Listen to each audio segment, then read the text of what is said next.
You have been feeling your internal guidance system your entire life. You just didn't know exactly what it was. Anytime that you felt stressed, worried, anxiety, fear, overwhelm, these are all closing experiences. And it means what you're thinking is not true and it's out of alignment. But the thing is that to make the switch to understanding that those experiences that you're having are actually closing and it's information and guidance from your internal guidance system, you have to be really present with the body. Now, in this day and age, most of us aren't very present. We're not really experiencing our life. And I can give you an example, like if you have a bruise, you get a bruise and you don't even know how you got it. I mean, you hit yourself hard enough, but you can't remember when you did that. That's pretty amazing. Or driving home and you get all the way home and you don't remember the drive because you're all in your head thinking. These are examples of us not being present.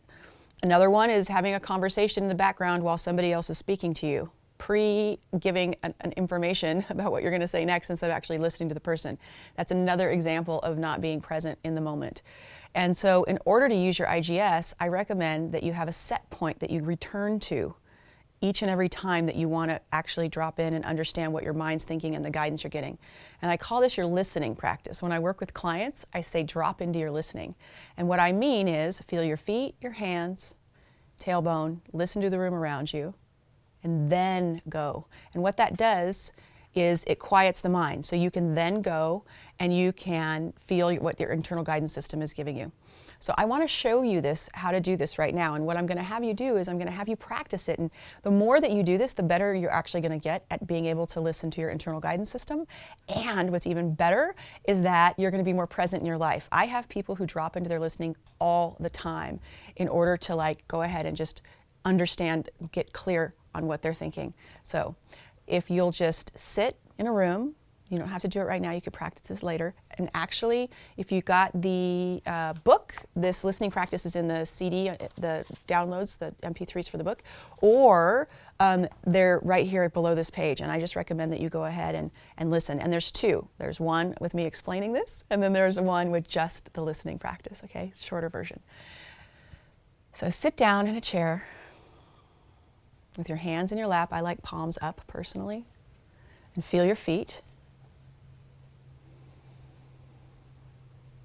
Take a breath and just relax and just drop in. So feeling your breathing, and then feel your feet and experience them fully. Like really feel the bottom of your feet, toes, arch of your feet off how it's off the ground, the pressure of your heel. You might notice that they kind of tingle. They get a little vibration in them because you're suddenly aware of them. Feel your palms. Feel the energy in the palms that are sitting as they're sitting upright. And if you can, feel your feet and the palms of your hands at the same time. Notice how your mind is getting quieter just as you're getting present with your body. Now, what I'd like for you to do is imagine that you have a cord attached to your tailbone, right? Where your spine and the bottom is hitting the chair there. And imagine that it has a cannonball or a big anchor attached to it. And literally, as you're imagining it, imagine it pulling you more deeply into your seat, dropping you into your body. Just sit there for a moment and experience that weight at your tailbone.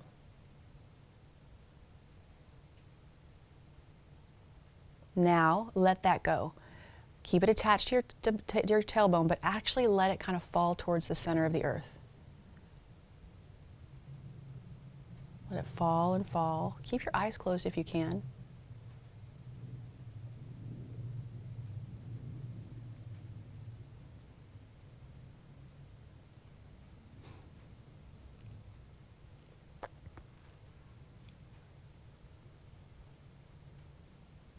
All right, now, as you feel your feet and your hands, and that anchor has come to its own natural resting place, now listen to the room around you. And I want you to listen as an experience. Our mind has a tendency to name things. Airplane, chickens, just kidding, that's what I have at my house. There may be cars outside, you may hear the hum of the computer or the refrigerator. You know, there's just sounds. Instead of naming refrigerator, computer, relax and just experience it for a moment. We're just going to do that for a minute.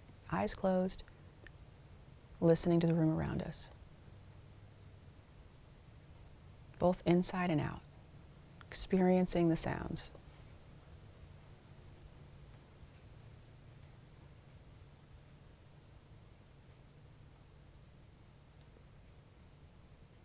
And then wiggle your toes and your fingers. Now, when you're doing this on your own, the more that you do this in the next week or two, you just sit down and do it. It doesn't have to, you can do it for 2 to 3 minutes, max 5 really. It's just getting you used to doing this.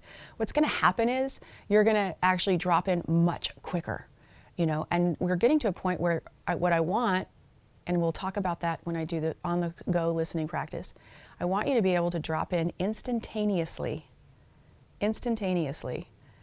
like feet, hands, tailbone, listen, and then you feel your IGS. So you can do it at work, you can do it in your car, you can do it when you're in a fight with somebody that you care about and you're really angry and upset, you can stop and feel your IGS. So that's it for now. Do this as much as you can over the next week or so. And it's kind of relaxing. Most people really enjoy it. So have fun with it and just practice it as much as you can. It's really the set point to use your IGS in the most efficient and effective way.